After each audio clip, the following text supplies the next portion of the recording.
என்னடி ஏதோ 4-5 நாள் இருந்துட்டு வருவேன்னு பார்த்தா அங்கேயே இருக்க போற மாதிரி எல்லா துணியும் அள்ளிட்டு போற. கொஞ்சம் தான் எடுத்துட்டு போறேன் பாட்டி. அம்மா, ஆர்டர் வர வர நான் உனக்கு இன்ஃபார்ம் பண்ணிடுறேன். நீ அதுக்கு தகுந்த மாதிரி ஆளுங்களை மட்டும் வர சொல்லிரு. அப்பளம் போடுறதுக்கான பொருளை கூட வீட்லயே கொண்டு வந்து கொடுத்துருவாங்க.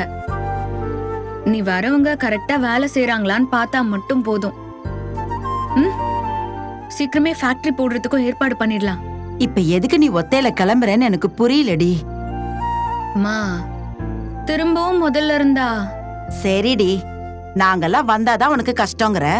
கங்காவையாவது உன் கூட அனுப்பி வைக்கலாம்னு பார்த்தா மாசமா இருக்கிறவள பஸ்ல அவ்வளவு தூரம் அனுப்பி வைக்கவும் பயமா இருக்குடி. மாசமா இருக்கும்போது பஸ்ல அவ்வளவு தூரம் எல்லாம் அனுப்ப கூடாதுடி. அவ கிளம்பிட்டா, போறப்போ மூஞ்சி தூக்கி வச்சுக்காம சந்தோஷமா வழி அனுப்பி வை. பாட்டி, நீயும் அப்பப்ப கரெக்டா பேசுற. நான் எப்பவும் கரெக்டா தாண்டி பேசுவேன். உனக்கு தோதா இருந்தா மட்டும் அதை ஏத்துக்குவ, அவ்வளவுதான். சரிம்மா, அப்ப நான் கிளம்புறேன். பாத்து கவனமா போ. நீ அக்கா கிட்ட சொல்லிருமா? நான் சொல்லிக்கிறேன், நீ போனதும் ஃபோன் பண்ணு.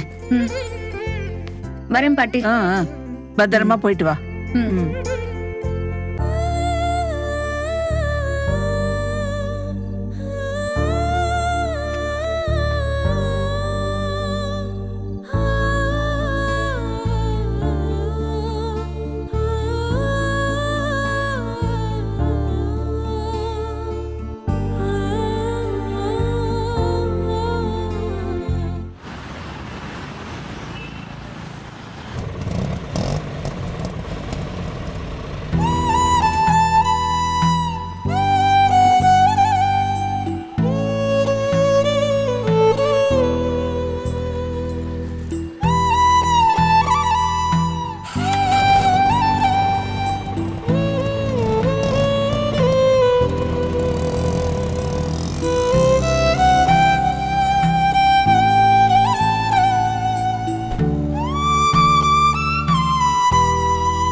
அதான் விட்டுட்டு போறதுன்னு முடிவு பண்ணிட்டேல்ல, அப்புறம் எதுக்குடி நிக்கிற?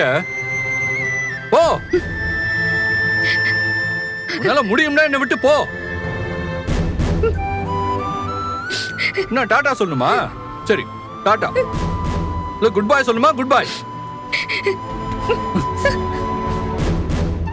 என்ன விடுங்க. முடியாதுடி. எனக்கு பஸ்ஸுக்கு டைம் ஆச்சு, என்ன விடுங்க. என்னடி நினைச்சிட்டு இருக்க? இல்ல என்ன பார்த்தா கிறுக்க மாதிரி தெரியுதா? நான் பெரிய தியாகின்னு நினைப்பேன் உனக்கு. உனக்கு வேணா அப்படியே இந்த பஸ் ஸ்டாண்ட்லயே ஏதாச்சும் பெரிய சிலையா வச்சிடலாமா, இல்ல பீச்ல வைக்கலாமா? ஆளையும் மண்டையும் பாரு, மென்டல் மென்டல். வந்து கார்ல ஏறுவா. நான் போணும். எங்க எங்க போவ நீ? என்ன இன்னொருத்திக்கு விட்டு கொடுக்கறேன்னு நீங்களா ஒரு முடிவு பண்ணிப்பீங்க, அத நாங்க ஏத்துக்கணும்னு நினைப்பா? என்ன என்ன இங்க செட்டில் பண்ணி வச்சுட்டு மேடம் புது லைஃபை தேடி போற ஐடியால இருக்கீங்களோ? முதல்ல வாயை மூடுங்க. என்ன பேச்சு பேசுறீங்க? வருது இல்ல கோவம், சுருன்னு வருது இல்ல? சும்மா வாயால வார்த்தை கேட்டதுக்கு உனக்கு இப்படி இருக்கு. அப்ப நீ என்ன இன்னொருத்திக்கு விட்டு கொடுக்கறேன்னு சத்தியம் பண்ணிருக்க.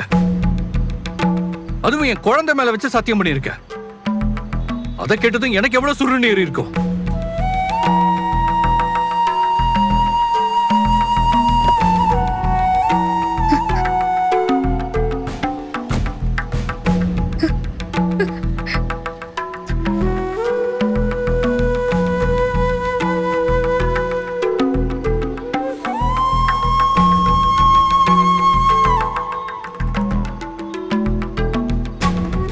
தான் பாக்குற. கோர்ட்ல இருந்து வீட்டுக்கு வந்தோம்ல, அப்போல இருந்தே நீயா இல்ல. போன் பண்ணாலும் எடுக்க மாட்டேங்கிற, மெசேஜ் பண்ணாலும் ரிப்ளை பண்ண மாட்டேங்கிற. எனக்கு ஏதோ வித்தியாசமா ஃபீல் ஆச்சு. சரி, ஹாஸ்பிட்டல் கோர்ட்னு அலைஞ்சு திரிஞ்சதுனால டயர்ட் ஆயிருப்பேன்னு யோசிச்சு நானே என்ன சமாதானப்படுத்திக்கிட்டேன். அதுக்கப்புறம் தான் வெண்ணிலா எல்லா விஷயத்தையும் என்கிட்ட சொன்னா.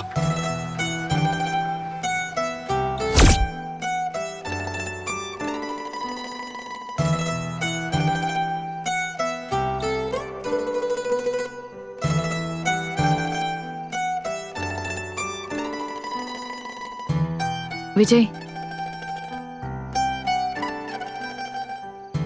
காவேரி உன்னை அவாய்ட் பண்ணிட்டு போன மாதிரி நீ ஃபீல் பண்றியா?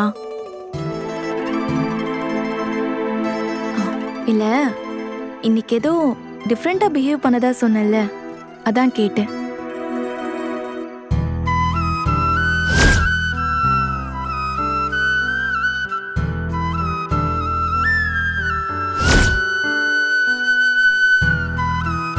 என்ன விஜய்?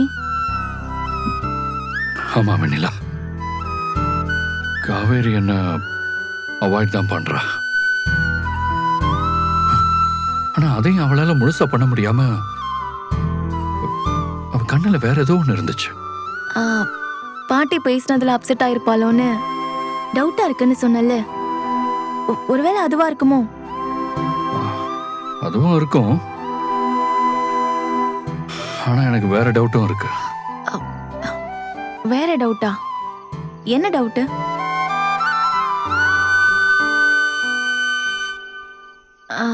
என்ன விஜய், என்ன டவுட்? என்கிட்ட சொல்ல முடியும்னா சொல்லு. சரி, என்கிட்ட சொல்ல முடியாதா? இல்ல சொல்லக்கூடாத டவுட்டா இருந்தா விட்டுடு. ஏய், அதெல்லாம் ஒண்ணும் இல்ல. ஆக்சுவலி சொல்ல போனா இதை உங்ககிட்ட மட்டும்தான் கேட்க முடியும்.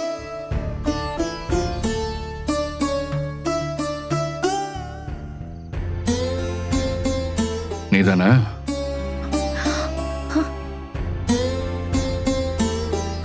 கரெக்ட். உன்னோட டவுட், உன்னோட கெஸ் எல்லாமே கரெக்ட். கோர்ட்ல நான் உண்மையை சொல்லணும்னா அதுக்கு நான் காவேரி கிட்ட ஏதாவது டீல் பேசிருப்பேன்னு நீ நினைக்கிற, அதானே? அப்போ இப்படி இருக்க சிச்சுவேஷன்லயும் டீல் பேசுறவளாதான் நீ என்ன யோசிச்சிருக்க, அப்படிதானே?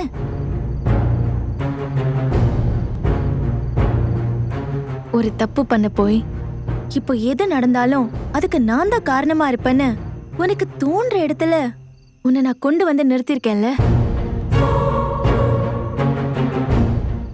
சரி சரி, நீ எதுவும் அப்செட் ஆகாத. உன்னை இப்படி பார்க்க எனக்கு ரொம்ப கஷ்டமா இருக்கு. பொண்டாட்டி மேல அவ்வளோ உயிரும்